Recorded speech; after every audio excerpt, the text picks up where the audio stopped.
अब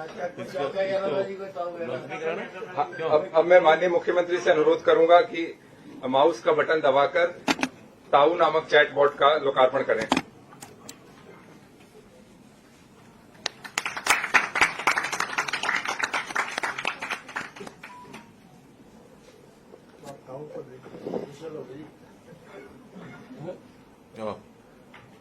तो लट ठाठा के मारा है। लट गाड़ रहा है।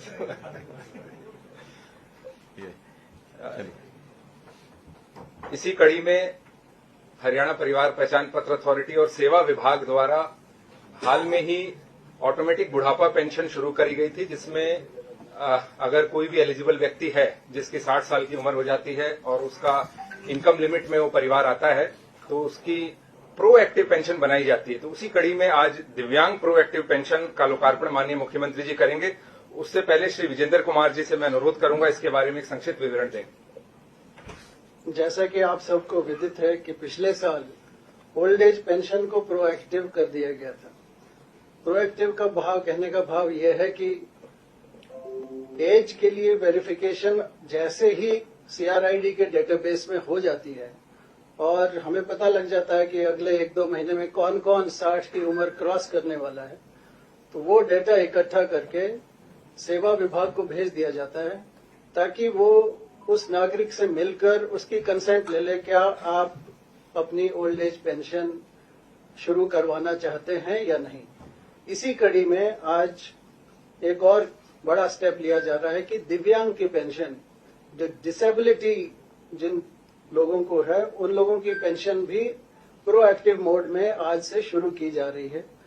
आज पंचकुला जिले के लगभग 15 केसेस की पेंशन आज यहां से माननीय मुख्यमंत्री शुरू करेंगे और इसका भी प्रोसीजर वही रहेगा कि जैसे ही डिसेबिलिटी 60% की डिसेबिलिटी की वेरिफिकेशन हो जाती है सीआरआईडी डेटाबेस में, वो डेटा हमारे पास सेवा विभाग के पास पुश किया जाएगा। सेवा विभाग अगेन उसकी कंसेंट के लिए नागरिक को अप्रोच करेगा और कंसेंट के बाद उसकी पेंशन वहां पर शुरू कर दी जाएगी। और मैं माननीय मुख्यमंत्री जी से अनुरोध करूंगा कि माउस का बटन दबाकर इस नए प्रकल्प प्रोएक्टिव दिव्यांग पेंशन का शुभारंभ करें।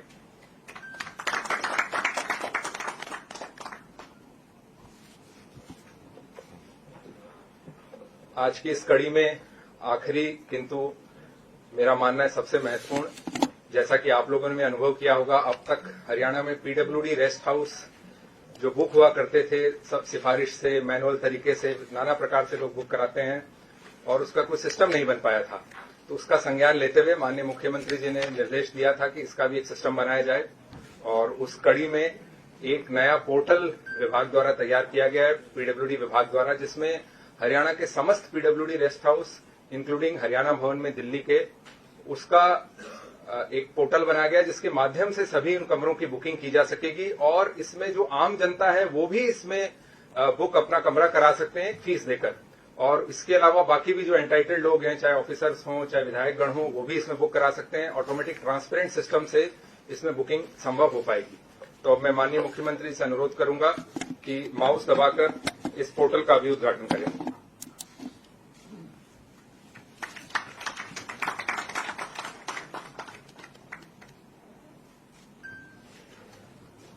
कार्यक्रम को आगे बढ़ाते हुए अब मैं माननीय मुख्यमंत्री जी से उनके उद्बोधन के लिए अनुरोध करता हूं।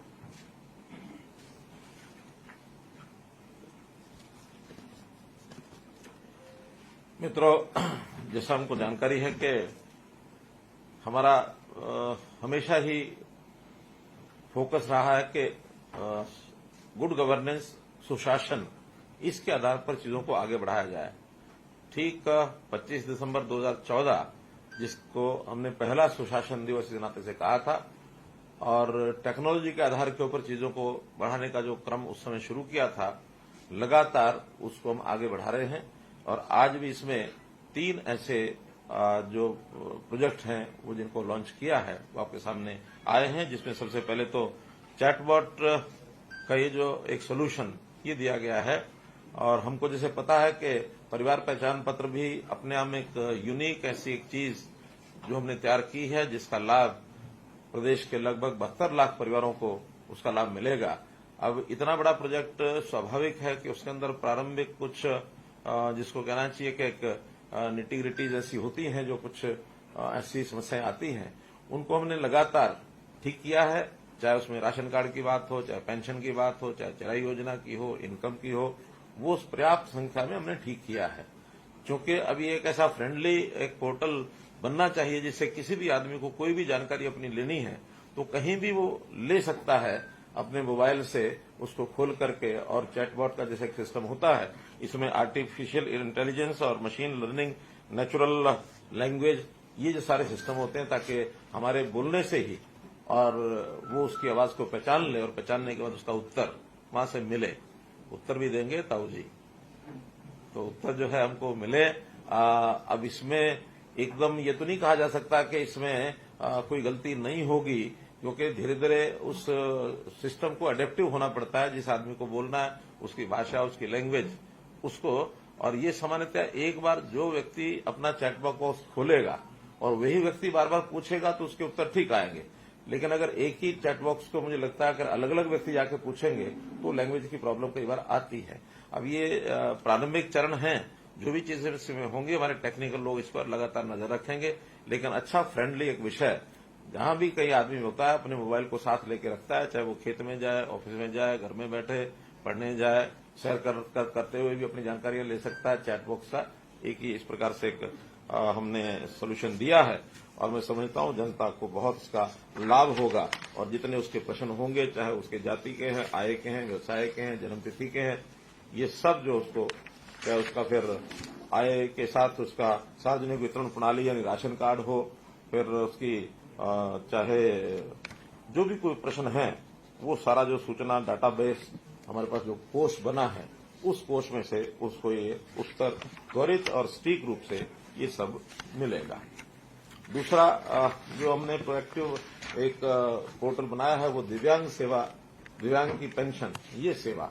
और इस सेवा में अभी तक दिव्यांग को पेंशन बनाने में काफी कठिनाई आती थी।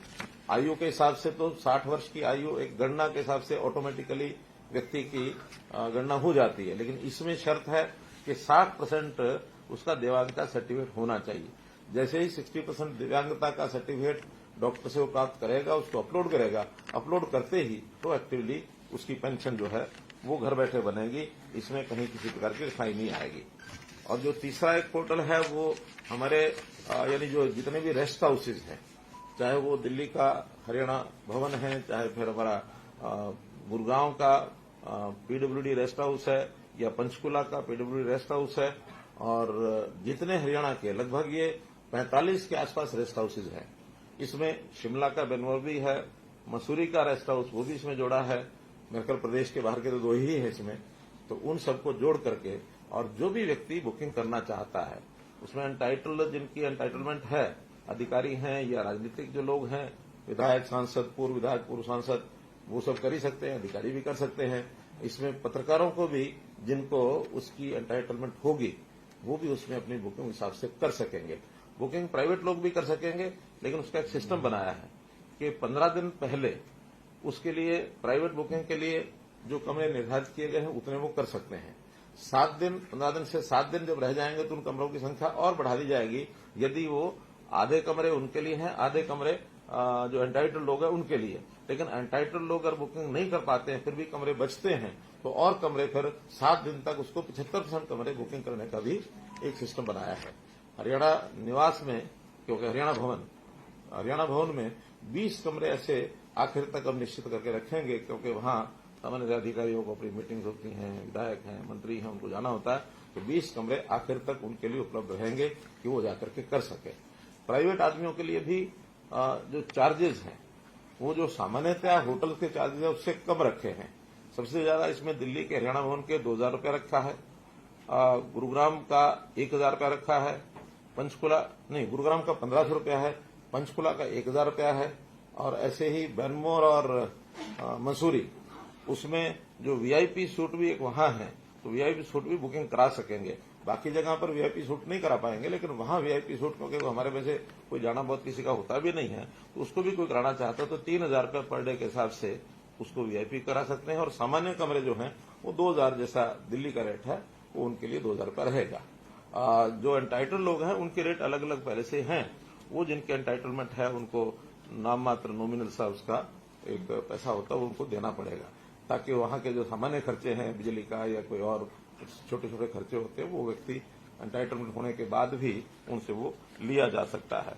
और इसकी बुकिंग ऑनलाइन पेमेंट यानी गेटवे आईडीबीआई बैंक के साथ उसको जोड़ा गया है, ताकि वो पेमेंट उसी समय बुक कराते समय वो करवा सकते हैं। रिफंड भी लेना हो तो 24 घंटे पहले बुकिंग का जो दिन है उससे 24 घंटे पहले करवाना चाहें तो 20% की राशि कटवा करके वो पैसा वापस मिलेगा। लेकिन अगर केवल विदिन 24 घंटे आखिर में उसमें कोई राशि रिफंड नहीं होगी। इस प्रकार के ये कुल मिलाकर एक फैसिलिटी दी गई है और प्रारंभ किया है। हो सकता है कि हमें महीना 2 महीने बाद इसमें से कुछ कठिनाइयां ध्यान में आएंगी तो फिर हम सभी जो जनप्रतिनिधि अथवा अधिकारी बैठ करके विचार करेंगे, कुछ चेंजेस करनी होगी तो उस चेंजेस को भी हम कर सकेंगे। ये भी एक विषय आपके ध्यान में इसको लाना था। तो मोटे रूप से आज जो ये 3 पोर्टल बनाए गए हैं, जो लॉन्च किए गए हैं, इन तीनों का एक लाभ अपने को मिलेगा। परिवार पहचान पत्र की जो बात है उसमें निश्चित रूप से एक बात यहां जरूर जोड़ना चाहूंगा। हमने इसको परिवार पहचान पत्र कहा तो हमारे विपक्ष के मित्रों ने कहा कि ये परिवार परेशान पत्र है। वास्तव में ये उनके लिए तो परेशान पत्र इसलिए है कि अब उनके परिवार के पास काम ही नहीं बचा है कोई, क्योंकि काम तो सब ऑनलाइन होने लग गए, पोर्टल पर होने लग गए, तो परेशान है कि अब काम करें क्या। जितने काम हमने कर दिए हैं पिछले 8-9 साल के अंदर, अब समस्या ये है कि उनको उसका कोई सूझता नहीं है कि जनता को इतने लाभ मिल रहे हैं तो हम जनता को किस तरीके से कोशिश करते हैं, तरह तरह से कुछ न कुछ बहकाना भड़काना और उनको उकसाना, ये सब करते हैं, लेकिन वो इससे परेशान बहुत हैं। हम जहां तक कहते हैं कि ये एक ऐसा सिस्टम है जिससे सुनिश्चितता हो गई है आम नागरिक को, खास करके गरीब नागरिक को। तो हम इसका नाम अगर दूसरा नाम देते हैं तो वो है protection of poor people, permanent protection of poor people. तो ये है परिवार पहचान पत्र का असली अगर अर्थ लेना चाहेंगे तो हमको ये बताएंगे। तो इसलिए ये परेशानियां उनको आती हैं, पोर्टल से बहुत परेशानियां हैं। वो हर बार कहते हैं कि हर चीज पोर्टल, और पोर्टल की स्थिति ये है कि उनको अगर पूछा जाए कि कोई एक पोर्टल आपने जनता हित में कभी खोला है क्या, तो मैं देख रहा था कि ग्राम दर्शन पोर्टल जिसकी जो एक्सेस है हमने सभी विधायकों को दी है। तो किसी विधायक ने 50 बार, किसी ने 60 बार, किसी ने 100 बार ऐसे खोले हुए हैं। और हमारे नेता प्रतिनिधि भूपेंद्र सिंह हुड्डा ने उस पोर्टल को पिछले 3 साल में मात्र 2 बार खोला है। तो जो अपनी जनता की डिमांड्स को उसमें रिकमेंड करने के लिए इतने लापरवाह हैं तो उनको पोर्टल से तो परेशानी होनी ही होनी है। इसलिए इस पोर्टल के माध्यम से जनता तक सीधे कैसे पहुंचे हैं, चाहे वो ग्राम दर्शन है, चाहे वो नगर दर्शन है, चाहे वो सीएम विंडो है। और अब हमने एक जन संवाद पोर्टल और जो बनाया है, कुछ दिन पहले उसको लॉन्च किया था, कि जो जनता से आई हुई जितनी भी डिमांड्स हैं, शिकायतें हैं, उन सबको डिप्टी कमिश्नर लेवल पर अथवा मंत्रियों के, मुख्यमंत्री के ऑफिस से अथवा अधिकारियों के ऑफिस से उसमें अपलोड करेंगे। अपलोड करने के बाद मार्क हो जाएगा संबंधित विभाग और उस अधिकारी को, और उस संबंधित अधिकारी और विभाग के जाने के बाद उसका जो निदान है वो उन्हीं को करना है। एक सेटअप सारे अपने सिस्टम में हर एक विभाग को ये बनाना होगा कि वहां हर चीज का, हर ऑफिस में नोडल अधिकारी इन सब पोर्टल्स को अध्ययन करने के लिए, खोलने के लिए और उसको फिर काम करने के लिए, क्योंकि उसकी एजिंग, उसकी जो काम न करने की जो आदत है, ये जो फाइल चलती रहती है, महीनों महीने लटकती रहती है, अब इसमें एनालिसिस हो जाएगा कि कौन सा काम कब उनको मिला और उसके ऊपर उन्होंने कब क्या किया। आखिर एक निश्चित समय में उसके ऊपर काम नहीं करते हैं तो they will take to task. आखिर अधिकारी और कर्मचारी, किसी की मजबूरी हो तो बताएगा मेरी ये मजबूरी है, मैं इस पर काम नहीं कर सकता, तो उसका रिप्लेसमेंट भी होगा। लेकिन हर चीज ऑनलाइन है तो उसको उसका काम करके और up to the satisfaction of the last person जिसने वो ग्रीवेंसेस डाली है उसमें, उस तक सेटिस्फेक्शन हो। हाँ, काम करने का अगर लगता है कि काम हो ही नहीं सकता, ये भी जानकारी उस व्यक्ति को मिलनी चाहिए। कई बार कोर्ट केस होते हैं, कई बार विवाद कोई ऐसा होता है कि जिसके अंदर उसका अधिकार बनता ही नहीं है, तो ये जो सारी प्रक्रिया में से एक फाइनल उत्तर उसको मिलना चाहिए। हालांकि इन सारी चीजों में हमारे और भी कई सिस्टम पहले लागू हो चुके हैं, जैसे कुछ विभागों में सेवाएं राइट टू सर्विस के अंतर्गत उसके दिन निश्चित है, तो निश्चित दिनों में उनको सर्विस देनी होती है। अगर वो निश्चित दिन में नहीं देंगे तो ऑटो अपील सिस्टम के माध्यम से जो फर्स्ट अपीलेंट अथॉरिटी है उसको जाएगा। 30 दिन वो भी नहीं करता तो अगले नेक्स्ट सेकंड अपीलेंट अथॉरिटी को जाएगा। 30 दिन वो भी नहीं करते हैं तो राइट टू सर्विस कमीशन के पास चला जाएगा और कमीशन उसमें संबंधित अधिकारी के खिलाफ कोई जो उनको उचित लगता है उसके खिलाफ कार्रवाई भी वो करते हैं। ये अच्छी बात है कि 7 लाख के लगभग फर्स्ट अपीलेट अथॉरिटी को जो अपील्स गई वो कमीशन पर जाते जाते शायद 2,500 या 3,000 रह गई, बाकी फर्स्ट अपीलेट में और सेकंड अपीलेट में ये सब वहीं कंप्लीट होकर लोगों को लाभ इसका मिला है। तो अब अपने आप government at the door step कि जो बिल्कुल घर के द्वार के ऊपर सरकार पहुंच करके कोई काम कर सकती है, तो इस नाते से ये सारे काम हमने किए। थोड़ा अंतर है नहीं, अंतर ओवरलैपिंग नहीं, प्लेटफॉर्म एक ही होगा, काम उसी प्रकार होंगे, लेकिन सीएम विंडो पर तो आदमी किसी भी जगह पर जाकर के अपनी शिकायत जाकर दे सकता है, वो अपलोड कर सकता है। लेकिन ये जनसंवाद वाली ये किसी यानी मुख्यमंत्री के पास आते हैं, मंत्री के पास आते हैं या डीसी के ऑफिस में पहुंचते हैं, जो प्रत्यक्ष अपनी एप्लीकेशन वहां शिकायत के रूप में देते हैं, तो वहां से वो अपलोड होगी।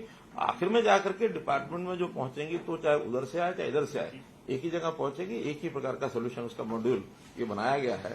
और उस सारे का एनालिसिस हमने जो सीएम डैशबोर्ड बनाया है, उस सीएम डैशबोर्ड के पास प्रतिदिन उसका एनालिसिस होगा कि किस विभाग की कितनी पेंडिंग जो सोल्यूशंस या पेंडिंग एप्लीकेशन रह गए हैं जिस पर काम नहीं हुआ, और उसमें भी एज वाइज तो कौन सी ऐसी हैं जो 3 महीने पहले की अभी सॉल्व नहीं हुई, कौन सी 2 महीने पहले की, कौन सी महीना पहले की, और उसमें भी कौन कौन सी समस्याओं पर कितना समय लगता है। इस पर अलग अलग कारण जो होते हैं उसके हिसाब से उनको उसका जो लिया जाएगा। इसके साथ एक विषय और जो है वो आप निश्चित रूप से चिंतित होंगे ही, वो है कोविड-19 जो महामारी है दोबारा से, और ये थोड़ा पहले लगी है। अब इसमें पिछले 1 सप्ताह में महामारी के लगभग 600 मामले ऐसे आए हैं। हर सप्ताह यानी 500, 600, 700 ऑन एवरेज 90-100 मामले रोजाना आते हैं। लेकिन इसके लिए हमारी सारी तैयारी है और इसका जो रिकवरी रेट है बहुत फास्ट है, अच्छा है। 99% अब रिकवरी रेट हमारा उसमें हो चुका है। कुछ एक केसेज बहुत नाम मात्र के जो अभी थोड़ा लंबे समय तक उनकी रिकवरी नहीं होती है, तो इसके लिए हमारा जो डिपार्टमेंट है वो सब अच्छे प्रकार से तैयार है, चाहे वो पीडियाट्रिक्स का जो डिपार्टमेंट है, चाहे अन्य बेड्स हैं, हॉस्पिटल्स हैं, आइसोलेशन बेड्स हैं और ऑक्सीजन सपोर्टेड बेड्स हैं। ये सब जो पहले हमारी तैयारी कोविड के समय थी उनको रिवाइव सबको कर लिया है। बीच में चूंकि एक काल ऐसा आया था जब इनकी आवश्यकता नहीं पड़ी थी, तो थोड़ा जो ढिलाई आई थी उस ढिलाई को हमारे हेल्थ डिपार्टमेंट ने और बाकी विभागों ने उसको सबको पूरा कर लिया है। इसमें चाहे वो वेंटिलेटर्स हों, पीएसएज हों, ऑक्सीजन कंसंट्रेटर्स हों, BiPAP, high flow nasal cannula, जो भी उनके इंस्ट्रूमेंट्स हैं वो सारे बताए गए हैं। अब नहीं, वो तो वैक्सीनेशन का तो लगातार हमने 2 राउंड पूरे कर लिए थे। तीसरे राउंड में जिन लोगों को अलग से उसका क्या प्रिकॉशनरी बूस्टर डोज वो छूट दी थी, भी वो जिनको लगाना है लगवा लें और बड़े। चलिए हेल्थ के डिपार्टमेंट से जरा है ना, तो वो देखेंगे। तो फिर भी हम अलर्ट भी हैं और कहीं कोई इस प्रकार का भी वैसा कोई चिंता करने का विषय ज्यादा नहीं है, कोई पैनिक होने की जरूरत नहीं है। और ये ग्लोबली ये जो एक नॉर्मल बीमारी की तरह चीजें चल रही हैं वैसे ये भी चल रही है। तो प्रश्न बाद में करेंगे जरा विषय थोड़ा। ऐसे ही एक विषय जो करंट है वो है फसल खराबे का। अब चूंकि ये कोई पूर्व में इसकी जानकारी भी नहीं होती और ये कोई किसी व्यक्ति के हाथ में भी नहीं है, एक नेचुरल एक जिस प्रकार का संकट आता है, कब वर्षा आ जाए, कब इसमें कोई मौसम खराब हो जाए। और इस बार तो मौसम का इस प्रकार की स्थिति बनी रही कि फसल पकने के बाद कटाई शुरू हो गई फसल की, और मार्च के बाद फिर अप्रैल में अभी 2 दिन भी पिछले वर्षा के निकले हैं। कई बार तो फसल निकली हुई होती है, मंडी में पहुंची हुई होती है, उसकी भी सुरक्षा करनी पड़ती है। फिर भी किसान का जो नुकसान है उस नुकसान में उसकी सहायता के लिए सरकार हमेशा तैयार है। हालांकि ये बात भी ठीक है कि अब प्रधानमंत्री फसल बीमा योजना में बहुत से किसानों ने अपना बीमा कराया है और धीरे धीरे ये ट्रेंड बढ़ रहा है। अब लोगों को पता लगता है कि वहां बीमा कराएंगे तो आसानी से वो सारी चीजें, उसका सर्वे भी हो जाता है, उसका नुकसान भी समय पर तय हो जाता है। कहीं कठिनाई आती है तो फिर सरकार इंटरवीन करना होता है, वो करते हैं। जिन्होंने बीमा नहीं कराया है उसको सरकार जो है कंपनसेशन उसके रेट हैं वो हम देते हैं। अब चूंकि देरी से हुआ है तो इसमें असेसमेंट में थोड़ी कठिनाई आई है, फिर भी स्पेशल गिरदावरी का काम उसको हमने 30 अप्रैल तक 30 अप्रैल तक का टाइम दिया है कि उसका सारी की गिरदावरी, क्योंकि गिरदावरी 30 अप्रैल तक फसल तो कट चुकी है, लेकिन उसमें सैंपल बेसिस लेकर के और उसका एनालिसिस करना और वो एनालिसिस करके कितना खराबा हुआ है तो 30 अप्रैल तक असेसमेंट पूरी करके तब तक फसलें काफी मंडी में भी आ चुकी होंगी, तो मंडी की प्रोक्योरमेंट के हिसाब से भी उसको एक तुलनात्मक अध्ययन किया जाएगा। अभी तक जानकारी यह है कि गेहूं का नुकसान बहुत बड़ा जितना सोचा जा रहा था उतना नहीं है। 10%, 15%, 20%, मोटे तौर पर काफी जिलों में इतना ही है। 25% तक तो कंपनसेशन जो है वो किसान को ही हम कहते हैं वो अपना उसमें यानी क्लेम की अपेक्षा न करे। 25% से ऊपर होता है तो फिर क्लेम उसको दिया जाता है। जो भी क्लेम बनेगा वो मई के आखिर में, अब इसके आंकड़े नहीं है तो ठीक से नहीं वही करा। गिरदावरी के आखिरी 2-3 दिन है, उसका कई बार क्या होता है डीसीज और एसडीएम्स को 5%, 10% शायद कुछ मात्रा है वो दी जाती है।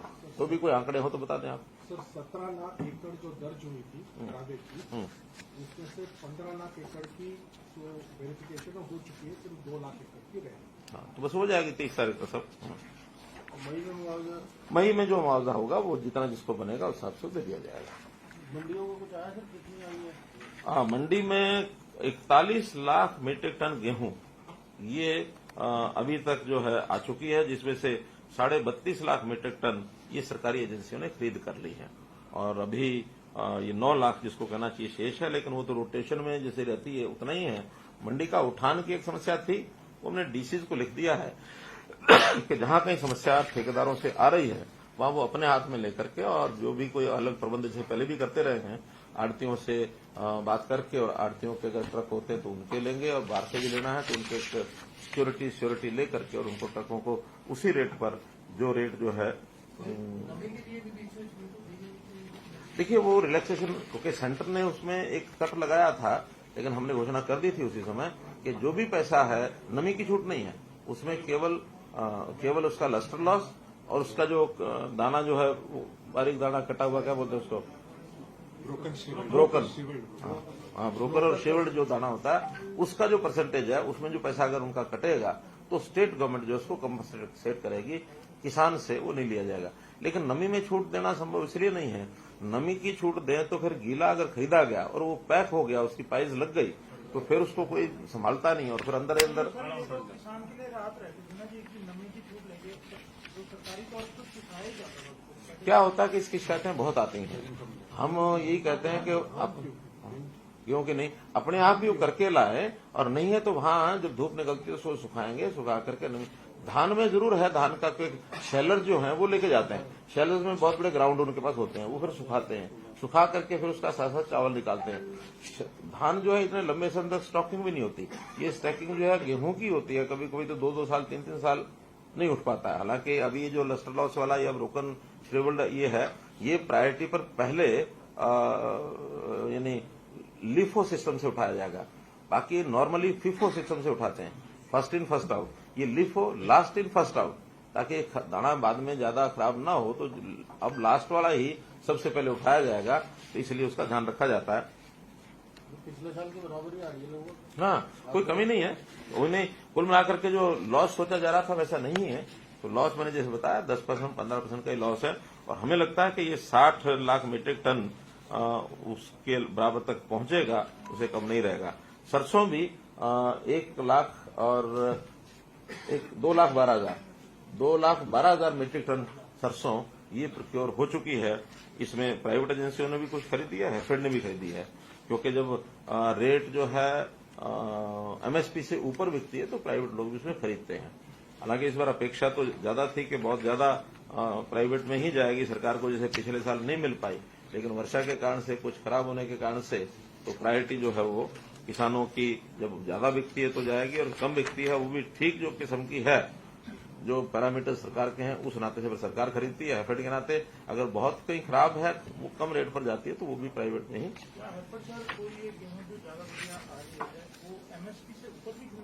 नहीं, एफएड एमएसपी पर ही लेगा। नहीं, वो भगत जी का बयान था, कहीं गए थे वो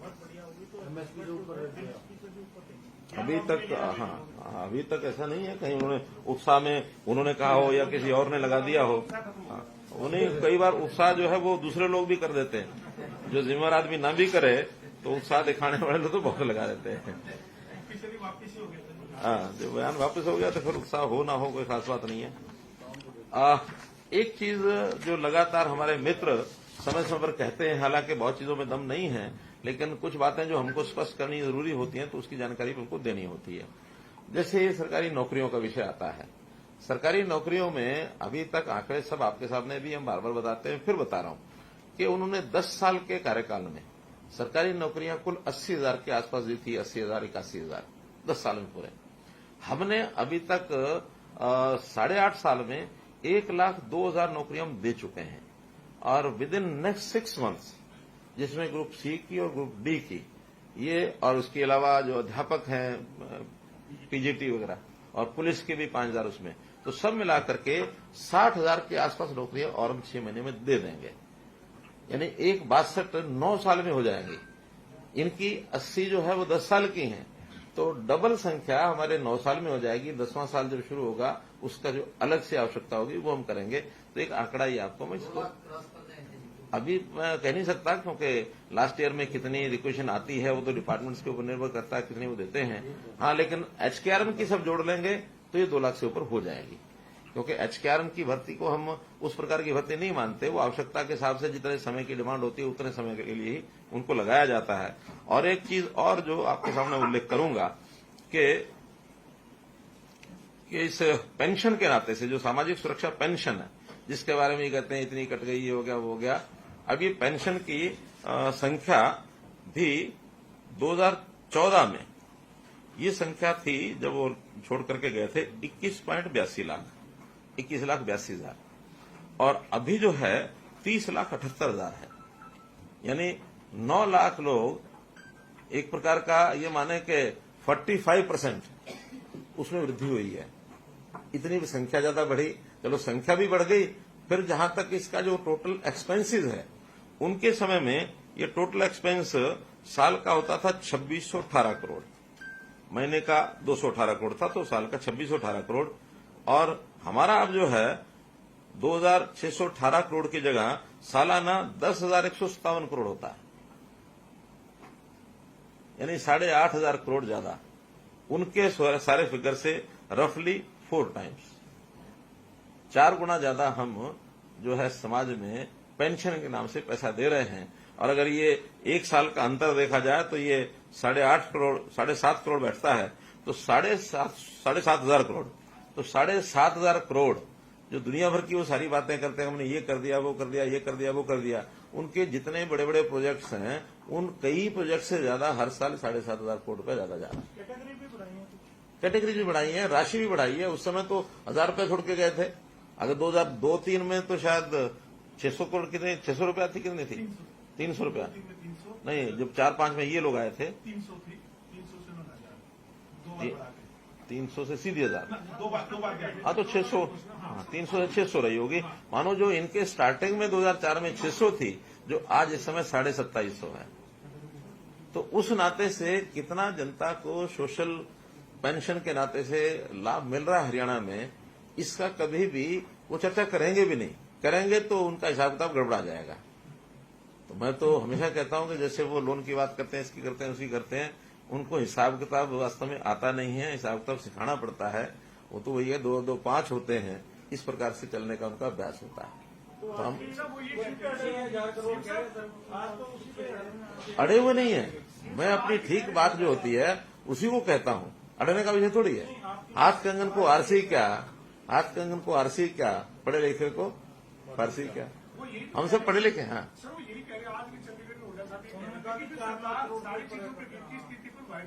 क्यों व्हाइट पेपर लाएं? व्हाइट पेपर तो तब लाया जाता है जब कोई हमें लगता हो कि इसमें कोई गड़बड़ है, कोई और बात है। हमें गड़बड़ है, जिस किसी को गड़बड़ लगती है तब वो व्हाइट पेपर लाता सरकार में। हमारे पास हम उनके समय हम व्हाइट पेपर लाए थे 2015 में, उसको आप पढ़ के देखेंगे तो उनके जो सारे क्लेम थे उसमें कितने विपरीत बातें निकली थी, आज भी लिखित है, आज भी वो रिकॉर्ड पर है। आप रिकॉर्ड पर लाएंगे तो व्हाइट पेपर तब लाया जाता जब किसी की बात को लगता हो कि उसकी गलत सिद्ध करनी, हमारी गलत है ही नहीं है, तो हमको अपनी बात को गलत सिद्ध करने का कोई कारण भी नहीं है। जो हम कहते हैं वही है, यही हमारा व्हाइट पेपर है।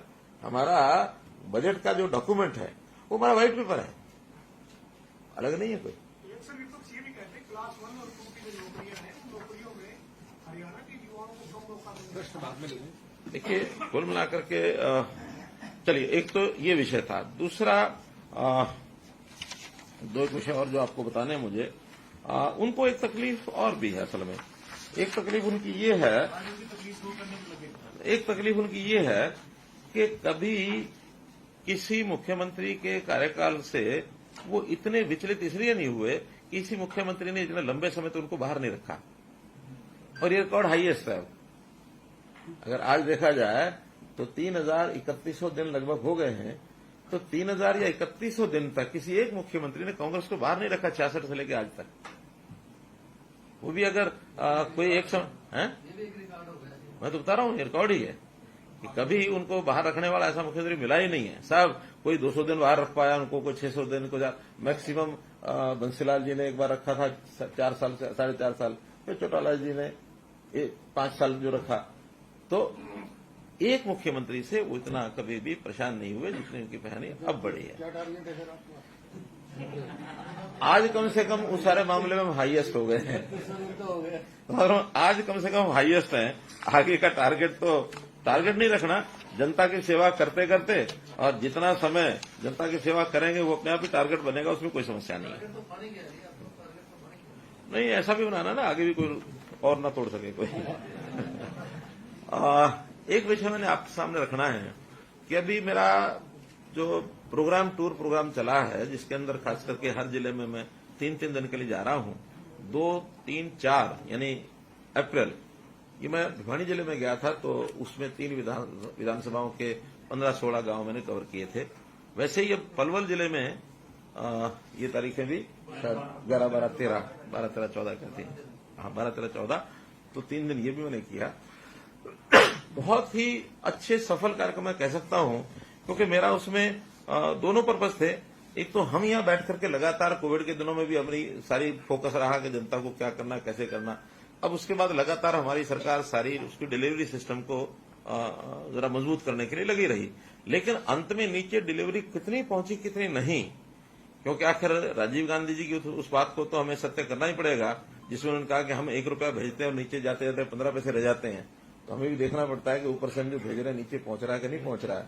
तो खुशी की बात यह है कि जो सिस्टम हमारे हमने बनाए हैं उन सिस्टम से जनता बहुत प्रसन्न है, और ओवरऑल गांव के गांव में कहीं 500 लोग, कहीं 700 लोग, कहीं 1000 लोग जितने भी मिले हैं, और मैंने तो हाथ खड़े कराए हैं। जैसे उदाहरण के लिए ई टेंडरिंग, इतने प्रसन्न हैं लोग, आप में से कोई शायद रहा हो, मुझे 1-2 लोग मिले भी हैं, तो ये गवाह है उस बात के। ई टेंडरिंग में कहते हैं आपने बहुत बढ़िया ये काम किया, और इसमें कमीशन खोरी जो है सारी जो नीचे लेवल पर चलती थी वो सारी बंद हो गई। विरोध भी इसी कारण से हो रहा था, बल्कि वहां के सरपंच जो थोड़ा बहुत इस ओर स्वर उठाते भी रहे होंगे, तो उनका शुरू में हमें ये लगा, लेकिन बाद में लगा ये तो बहुत बढ़िया है, हम तो इसमें से बच गए।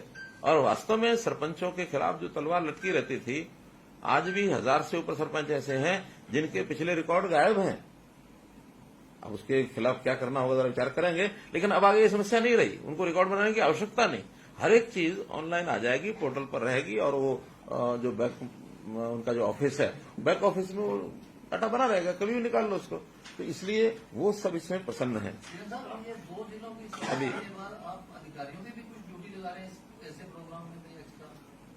नहीं, एक्स्ट्रा नहीं, अधिकारियों को जितने काम वो तो है ही है। तो मैं और 1-2 चीजें आपको बताकर खत्म करता हूं। ऐसे दूसरा विषय जो मैंने वहां नौकरियों का, यानी 8-10 साल पहले नौकरियों की क्या स्थिति थी और आज नौकरियां कैसे मिलती हैं, इतना अति उत्साह था लोगों में कि पहले बंडल के बंडल, ढेर के ढेर हमको पैसे इकट्ठे करने पड़ते थे, नौकरियां रेट था। एक व्यक्ति ने तो ये कहा कि आपकी सरकार के कारण से मेरा 25 लाख बच गया। मैं समझा नहीं कैसे बच गया 25 लाख। तो बात तो नौकरी की कर रहा था कि मेरा बेटा नौकरी लगा है, अगर यही कांग्रेस सरकार होती तो ये 25 लाख रुपए में मिलती। मैंने कहा आपको कैसे पता? कहने लगे मैं पहले कांग्रेस में था। वो स्वयं कांग्रेस में था, आज चूंकि उसने आस्था जताई हमारे अंदर, आ भी गया, तो उन्होंने कहा कि वहां ये नौकरी 25 लाख से नीचे नहीं मिलती। अब ये भ्रष्टाचार के इतने नंगे नाच सारे के सारे सामने आ रहे हैं, और जनता इन चीजों से बहुत प्रसन्न है।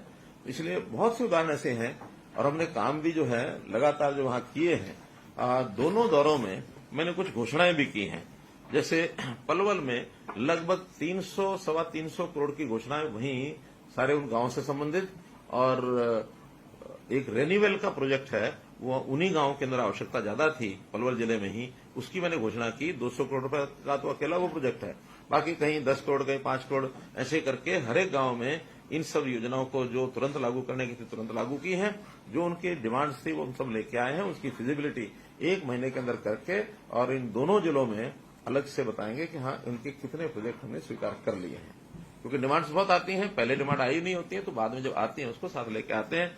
और ये सारे काम भी एक भिवानी जिले में जो मैंने घोषणा की थी कि जितने भी महाग्राम हैं, इन महाग्राम में सब जगह एक एक ट्रैक्टर ये उपलब्ध कराएंगे स्वच्छता के लिए, ट्रैक्टर ट्रॉली, और उसके लिए एक आदमी जो पहले नौकरी है उसमें साथ में एक आदमी ट्रैक्टर को चलाने वाला भी साथ में रहेगा।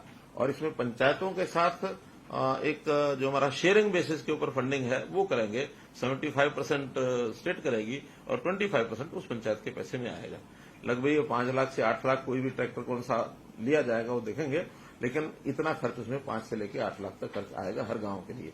भिवानी जिले के लिए एक दुलेढ़ी गांव है, दुलेढ़ी गांव में दुलेढ़ी मॉडल ये स्वच्छता अभियान, क्योंकि प्रधानमंत्री जी ने स्वयं दुलेढ़ी गांव के नौजवानों की प्रशंसा की थी जो आज स्वच्छता अभियान में लगे थे, तो उस गांव में मैं स्पेशल गया था।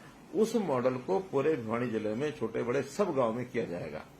अभी पलवल जिले में जो महाग्राम है, इन सब महाग्राम की फिरनी जो चारों तरफ गांव के रास्ता होता है, उसको जहां पहले बनी हुई है तो उसकी मुरम्मत की आवश्यकता वो करेंगे।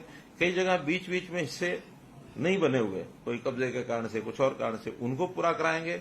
और जहां पूरी नहीं बनी है उन सबको पूरा नया बनाने का काम और ये पंचायती राज के माध्यम से होगा। एक ये नई घोषणा भाभी मैं करके आया हूं। तो ऐसे अलग अलग जगह पर तालाबों की महाग्राम की हमारी पहले ही चल रही है, और पलवल जिले में तो मैं स्वयं कुछ तालाबों को देखने के लिए गया। कई जगह तो खुदाई चल रही है, जो उसका काम हो रहा है, बरसात से पहले कंप्लीट हो जाएगा। कुछ गांव में तो कंप्लीट होकर के पानी भरा भी जा चुका है, और अब साफ पानी, जो बिल्कुल पोल्यूटेड वाटर था जहां ओवरफ्लो कर रहे थे, उसमें साफ पानी, और आज पशु भी वहां पानी पीते हैं। तो इस प्रकार के तालाबों की स्थिति वो जो है वो अच्छी बनी है। आप लोग पूछ रहे हैं कि अगला गांव कौन सा, अगला जिला कौन सा, तो मैंने तय किया है कि कुरुक्षेत्र जिला 1, 2, 3 मई 3 दिन के लिए ये कुरुक्षेत्र जिले का ये कार्यक्रम रहेगा। 2 कार्यक्रम साथ में और आपको बता रहा हूं कि अभी 23 अप्रैल को कैथल जिले का एक गांव है धनौरी, धनौरी गांव में जो धन्ना भगत एक संत हुए हैं, तो धन्ना भगत की जयंती मनाने के लिए बड़ी संख्या में लोग वहां आएंगे। तो वहां के 2 जिले, कैथल जिला, जींद जिला, ये दोनों, क्योंकि बॉर्डर के ऊपर गांव है बिल्कुल, वहां धन्ना भगत जी का एक मंदिर भी है।